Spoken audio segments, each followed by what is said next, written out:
हम्म।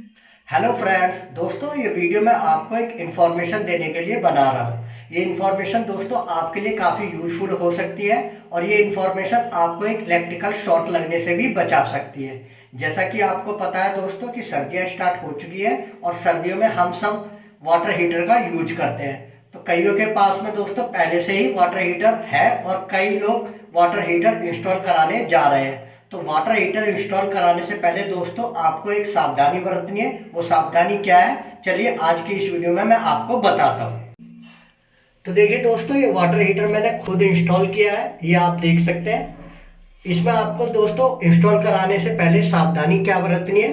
जब आप water heater लेने जाते हैं या इसे आप गीजर भी कह सकते हैं, जब लेने जाते हैं तो आपको देखना है कि जो हमारी इनपुट और आउटपुट लाइन है, ये देख सकते हैं, ये इनपुट और आउटपुट लाइन है, उसमें जो नोजल लगे होते हैं वो प्लास्टिक के होने चाहिए। ये देखिए, ये देख सकते हैं आप।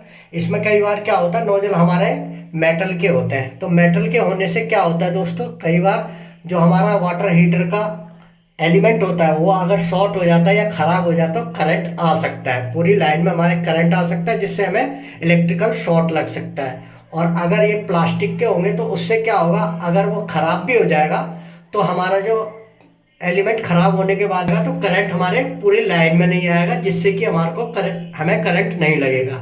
तो दोस्तों ये छोटी सी इन्फॉर्मेशन आपके साथ में मैं शेयर करना चाहता था। आई होप दोस्तों ये छोटी सी वीडियो आपको इन्फॉर्मेटिव लगी होगी। और दोस्तों ये वीडियो आपको अगर पसंद आई तो प्लीज़ लाइक कीजिए, शेयर कीजिए और चैनल को सब्सक्राइब करना ना भूलें।